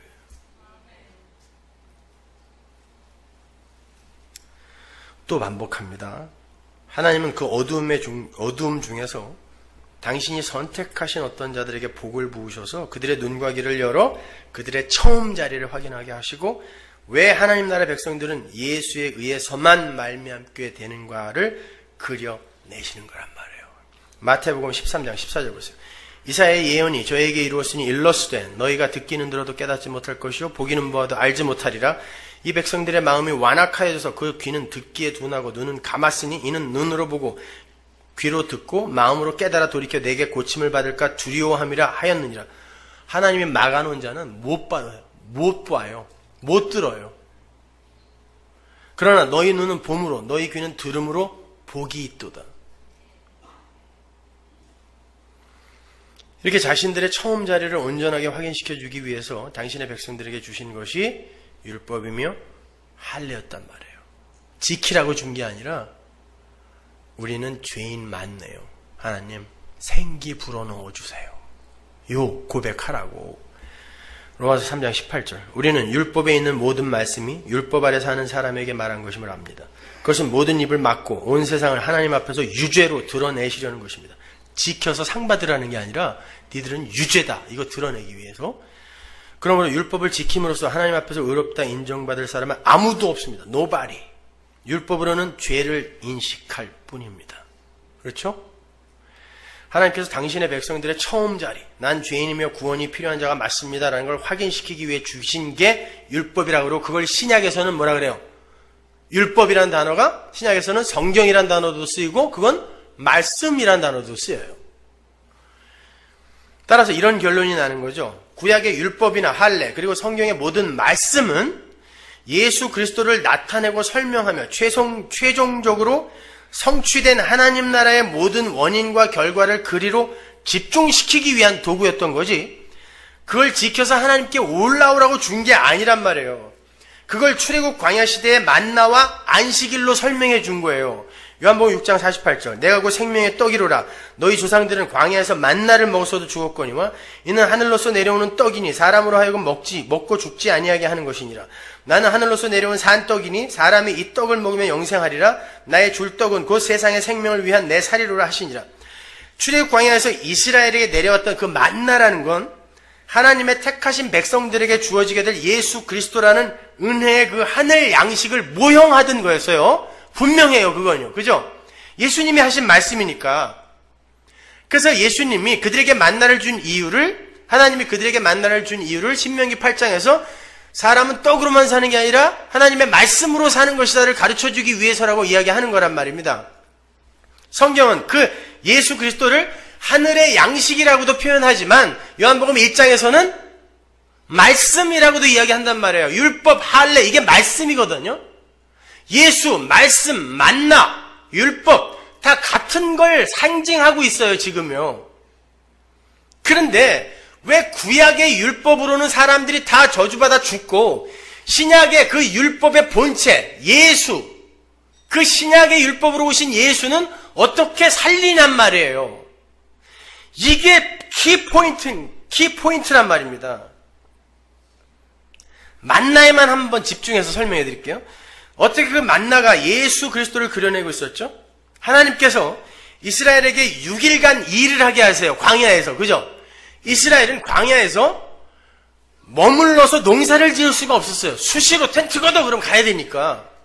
그럼 무슨 일을 해야 돼요? 신발 만들어야 되나? 아니, 신발은 해지지 않았어요. 옷, 의복 해지지 않았어요. 뭐 해야 돼요? 날씨, 여기처럼 따뜻해요. 대단하게 땔감 같은 거 없어도 돼요. 무슨 일을 시켰어요? 6일 동안. 아니, 광야에서 율법 주잖아요. 안식일날 일하지 마. 무슨 일 하지 말라는 거예요. 그들이 6일 동안 무슨 일 했어요? 만나 거두어 드리는 일 했어요. 그리고 안식일날 그거 하지 마 그랬어요. 그거 하지 마. 하면 죽여. 그럼 만나가 뭐라고 했어요? 말씀, 율법, 예수예요. 6일 동안의 삶, 여러분의 역사예요. 안식, 7이 묵시고 안식이란 말이에요. 거길 들어가기 위해 6일 동안의 역사를 여러분이 사는 거예요. 예? 근데 이 동안에 뭘 해야 되냐면, 예수님이 그러죠.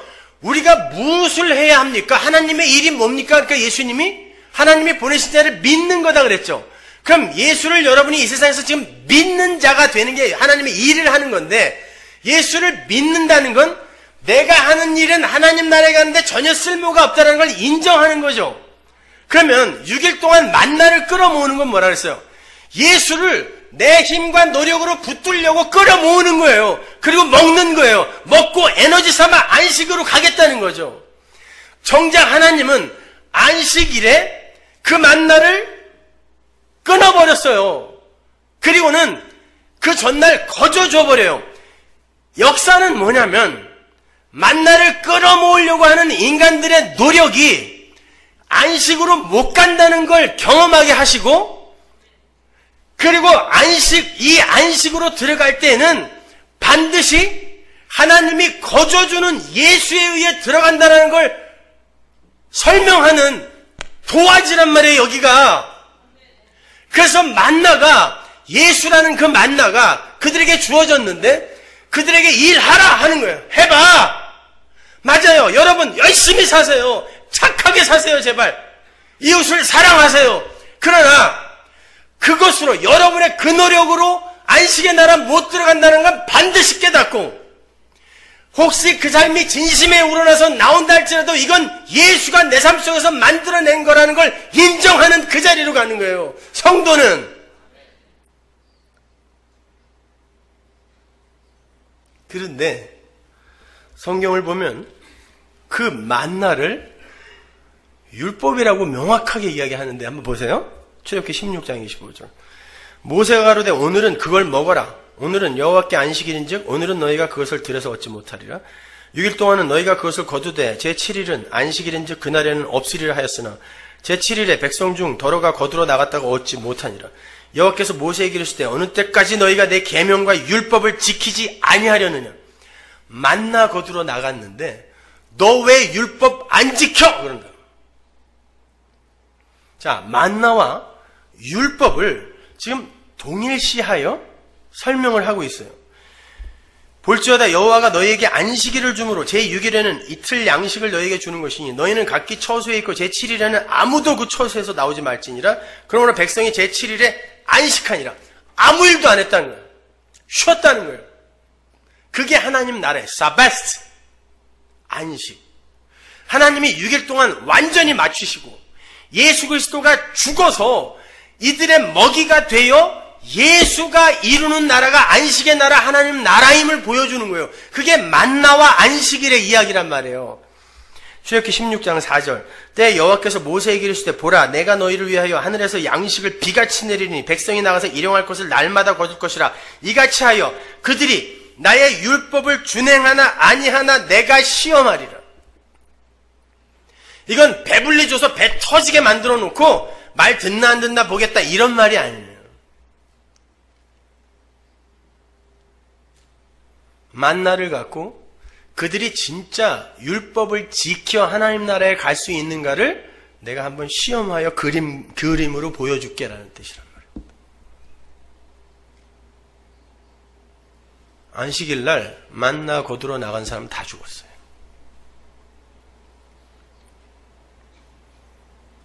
여러분 그걸 불신앙이라 그래요. 인본주의는 그 짓을 하고 있단 말입니다. 그래서 집 팔아서 헌금하고 론해서 미리 11조 땡겨내고. 왜? 복 받으려고 그래요. 상 받으려고. 헌금은 내는 만큼 손해예요. 그거 반대급부로 여러분에게 안 주어져요. 그러나 그로 말미암아 나를 위해 예수가 먼저 헌금으로 드려지고 하나님이 나를 사셨으므로 내가 하나님께 나를 드린다라는 신앙 고백을 할 수 있는 거예요. 이게 유익이지. 빚내서 미리 땡겨서 내면 하나님이 계산해서 10배로 튀겨주는 거, 그럼 기독교 없어요. 야, 헌금하는 거 이거 손해다라고 생각하면 헌금하지 마세요. 그런 사람은 헌금하고 죄 짓는 거예요.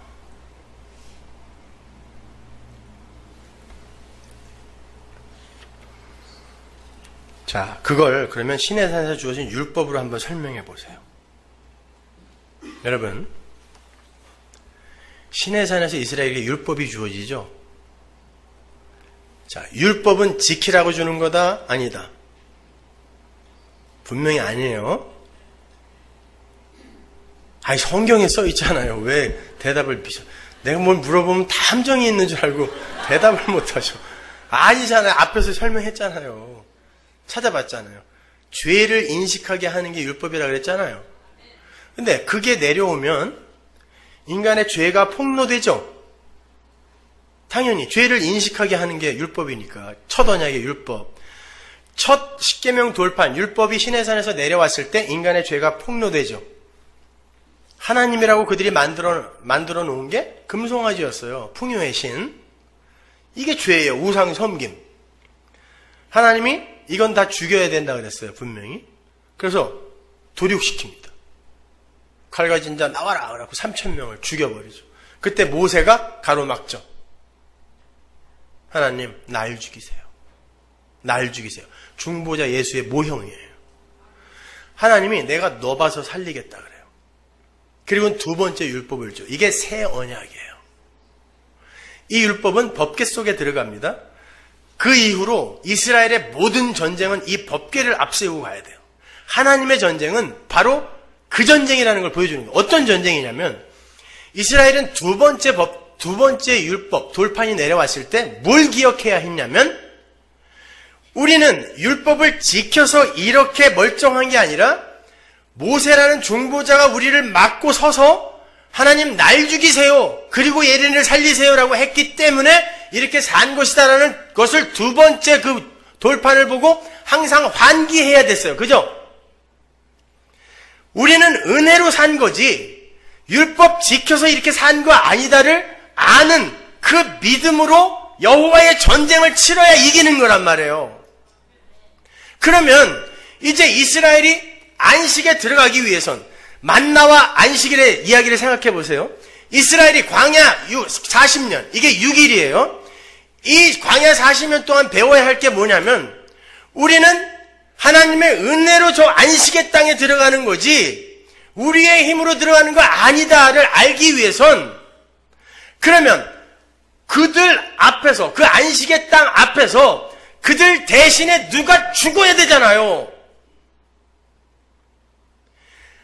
안식일 7일 안식일 전날 예수가 죽음으로 말미암아 안식일이 온 것처럼 교회가 완성된 것처럼 그들이 안식의 땅에 이게 히브리서란 말이에요. 그들이 안식의 땅에 들어가기 전에 그 앞에서 바로 앞에서 6일째 저녁에 누가 죽어야 된단 말이에요. 그 누구예요? 그 앞을 가로막았었던 모세가 죽어야 된단 말입니다. 성경은 전부 예수만 이야기하고 있는 거예요. 그래서 모세가 가나안 땅이 보이는 거기서 죽는 겁니다. 내가 죽어 너희들이 살았다는 것이죠. 그래서 세 사람 이스라엘이 은혜로 예수 여호수아 앞세워 아무 공로 없이 들어가는 거예요. 이걸 복음이라 그래요. 그걸 여러분의 인생과 역사가 그려내는 거예요. 기독교를 유치하게 도덕과 윤리의 수준으로 끌어내리지 말라 말입니다. 그걸 히브리서에서 이렇게 이야기를 해요. 갈라디아서 4장 보세요. 1절. 내가 또 말하노니 유업을 이을 자가 모든 것의 주인이나 어렸을 동안에는 종과 다름이 없어서 그 아버지의 정한 때까지 후견인과 청지기 아래에 있나니 이와 같이 우리도 어렸을 때 이 세상 초등학문 율법이죠. 아래에 있어서 종노릇 하였더니 때가 참에 하나님이 그 아들을 보내서 여자에게서 나게 하시고 율법 아래 나게 하신 것은 율법 아래에 있는 자들을 속량하시고 우리로 아들의 명분을 얻게 하려 하심이라. 율법 아래 우리를 둔 게 누구라 그래요? 하나님이 뒀다 그래요. 마귀의 세상에 선악과 쑤셔 넣어서 내려보낸 다음에 때가 될 때까지 기다리는 거죠. 그리고는 예수를 보낸 다음에 그래서 내가 예수로 너를 구원할 수밖에 없는 거야를 가르치는 거란 말이에요. 이게 역사이며 여러분의 인생이란 말입니다. 따라서 여러분이 신앙생활을 통해서 가장 먼저 고백해야 되고 가장 마지막에 고백해야 되는 게 동일하게 하나님 전 죄인입니다. 하나님의 은혜가 떠나면 언제든지 마귀의 세간일 수밖에 없는 저희니 긍휼을 베풀어 주옵소서 요거 한마디면 되는 거예요. 그거 한마디 들고 면목 없이 천국문 가서 두들기면 되는 거예요. 예수 피 갖고 왔어요. 이렇게. 예수 피 갖고 왔어요. 히브리서 4장 1절 보세요. 그러므로 우리는 두려워할지니 그의 안식에 들어갈 약속이 남아있을지라도 너희 중에 혹 미치지 못할 자가 있을까 함이라. 어떤 놈이 안식에 못 들어가느냐? 저희와 같이 우리도 복음 전함을 받았는데 그러나 그 들은 바 말씀이 저희에게 유익이 되지 못한 건 듣는 자가 믿음으로 그걸 결합하지 못했을 때 이건 지켜야 되는구나 라고 율법으로 도덕으로 윤리로 갔을 때 그들이 안식에 못 들어간다는 거예요. 당연하죠. 뭔가 계속 해야 되니까. 그럼 안식, 쉴 수가 없어요. 근데 그 말씀을 듣고 이걸 예수가 이뤄내기 위해 우리를 위해 죽으셨단 말인가? 그렇잖아요. 예수님이 이 세상에 오셔서 산상수훈. 너 형제 보고 나가라고 하면 지옥 간다. 너 네 눈이 너를 범죄케 하면 빼버려. 팔이 범죄케 하면 잘러. 이건 율법보다 더 무시무시해요. 어떻게 하라는 거야 도대체. 그러더니 6일째 죽어버렸단 말입니다. 모세처럼. 모세가 율법으로 이스라엘을 얼마나 다그쳤어요. 안 지키면 죽어 니네. 근데 가나안 앞에서 자기가 죽어버리고 안 되니까요. 죽어버리고 그들을 안식의 땅에 넣은 것처럼 예수가 니들 눈알이 범죄하면 눈알 뽑아 라고 이야기해놓고 지나간 여자 보고 간음하는 음욕만 품어도 간음이야 라고 얘기해놓고 그거 지키도록 회초리로 패면서 가르친 게 아니라 여섯째 날 죽어버린 거예요. 그리고는 다 이루었다. 창세기 2장 1절 다 이루었다가 뭐가 다 이루어진 거예요? 안식이 이루어진 거란 말입니다. 그걸 복음이라 그래요, 여러분. 그게 예수 믿는 거예요. 히브리서 4장 10절 보세요. 이미 그의 안식에 들어간 자는 하나님이 자기 일을 쉬심과 같이 자기 일을 쉬느니라. 이 쉼이 있냔 말이야. 이 자유가 여러분에게 있냔 말이에요. 자유가 있다고 절대 방종으로 안 가요. 자유가 있어야 진짜 일을 할 수 있어요. 교도소에 있는 사람들 여러분 노동시키는 거 아시죠?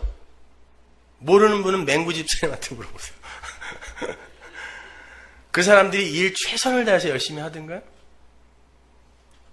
공산주의 사회에서 사람들이 어떻든 일을 하는데 최선을 다해서 일하던가요? 집단 농장에서 자란 옥수수하고요, 자기 집 담장에서 자란 옥수수하고 크기가 2배 차이가 난대요. 어떻게 된 건지. 자유롭게 그 자유를 아는 자가 진짜 더 큰 일을 하는 거예요. 어떻게 성도가 자유를 안다고 방종해요? 천만의 말씀입니다. 그러면 말씀이, 율법이, 만나가 그렇게 우리의 어두움, 없음, 처음자리, 죄를 드러내는 거라면 말씀을 전하는 이 자리에서 제대로 전달되어지는 말씀은 어떤 말씀이어야 돼요?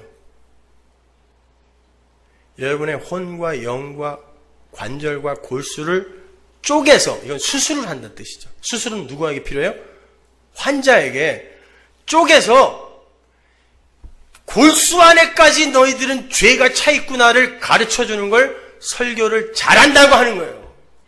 여러분이 듣기 좋은 말을 해주는 게 말씀을 잘 전하는 게 아니라 내가 얼마나 큰 죄인인지 내 혼과 영과 뼈, 관절, 골수, 피 속에까지 죄만 가득 차 있다는 걸 알려주는 게 설교를 잘하는 거예요. 말씀을 잘 전하는 거란 말입니다. 그래서 히브리서 기자가 안식의 이야기를 쭉 하다가 갑자기 말씀 이야기를 하는 거예요. 다 드러난다, 다 드러난다.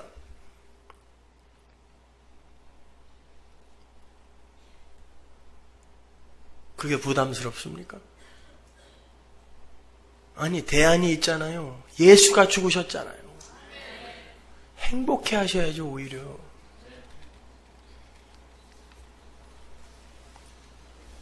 히브리서 4장 12절 보세요. 하나님의 말씀은 살았고 운동력이 있어 좌우의 날선 어떤 검보다도 예리하여 혼과 영과 및 관절과 골수를 찔러 쪼개기까지 하며 또 마음의 생각과 뜻을 감찰하나니 지으신 것이 하나라도 그 앞에 나타나지 않음이 없고 오직 만물이 우리를 상관하시는 자의 눈앞에 벌거벗은 것 같이 드러나니라. 말씀 앞에 여러분은 벌거벗겨져서 드러나야 돼요. 그리고는 이 벌거벗음을 가려주신 예수의 의의 흰옷, 그 세마포 옷을 땡겨 입으시면 되는 거예요. 이미 주셨으므로. 그리고 행복해 하시면 돼요. 기뻐하시면 돼요.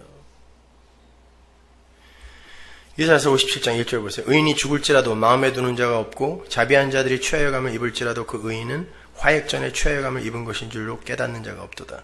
그는 평안에 들어갔나니 무릇 정로로 행하는 자는 자기들의 침상에서 편히 쉬느니라. 이사야는 성도가 이 세상에서 그렇게 나는 없습니다 라고 죽는 걸 평안으로 들어간다 그래요. 그러니까 여러분은 죽기 위해 사는 거예요. 여러분의 옛사람이 이 세상에서 죽는 그 마지막 최종 지점이 육이 죽는 자리거든요. 그 자리에서 우리는 안식, 평안으로 들어가는 거예요. 그걸 아는 이는 죽음이 두렵잖아요. 뭐가 두려워 그게요? 사망한 문 열어라. 내가 이제 들어간다. 우리 아버지한테 들어간다. 문 열어. 그리고 갈 수 있는 거예요. 뭐가 두려워요? 이놈의 그냥 수명이 100살이 돼버렸으니 언제 미치겠어요. 아주. 왜 몇 년 새에 그렇게 늘어난 거예요? 다 온 줄 알았더니. 죽음이 왜 두려워요? 근데 그 죽음이 안 두려운 사람이 무엇 딴 게 두려워요? 여러분은 신앙생활을 통하여, 말씀을 통하여 살아계신 하나님만 배우면 돼요. 하나님은 열심히 자기를 그려내고 계시단 말이에요. 근데 그거 안 되고 있잖아요, 지금. 지난주에 어떤 인터넷 성도께서 이런 메일을 보냈어요, 저한테. 딸이 무슨 장애가 있으신가 봐요. 아빠가 얼마나 고통스럽겠어요. 차라리 내가 아팠으면 좋겠죠. 그 어린 딸이라는데. 죽으라고 기도했는데 차도가 없어.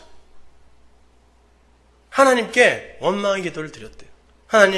하나님이 살아계시다면 적어도 이런 기도는 들어줘야 되는 거 아닙니까? 라고 원망의 기도를 드렸대요. 그러고 나서 또 메일을 쓰셨어요. 목사님, 제가 그렇게 기도를 드리고 나서 생각해 보니까 제가 평상시에 하나님을 살아있는 하나님으로 인식하며 그 살아있는 하나님을 위해 단 1초도 산 적이 없었다는 거예요. 근데 내가 뭔가 필요하니까 자꾸 살아계신 하나님을 찾더라는 거예요. 평상시에 나는 살아계신 하나님을 요만큼도 인식 안 하고 살았는데 뭐가 필요할 때만 하나님은 살아계시잖아요 이러더라는 거예요. 이게 우리의 모습인 거예요. 평상시에 우리는 하나님이 살아있다라는 생각을 요만큼도 안 하면서 필요할 때만 하나님 살아계시다면서요. 근데 어떻게 이럴 수가 있어요? 이러는 거예요. 여러분 인생과 역사를 통하여 그 살아계신 하나님을 배우세요. 그게 여러분이 이 세상에서 유일하게 할 일이에요. 예수 믿는 거. 그게 말씀 맡은 거예요. 유익이죠? 기도하겠습니다. 하나님 은혜를 감사합니다. 하나님, 유익입니다. 무슨 사건이, 어떤 현실이 우리에게 닥쳐도 그 모든 건 다 우리에게 유익입니다. 이겨내게 하시고 견디게 하옵소서. 예수님 이름으로 기도합니다.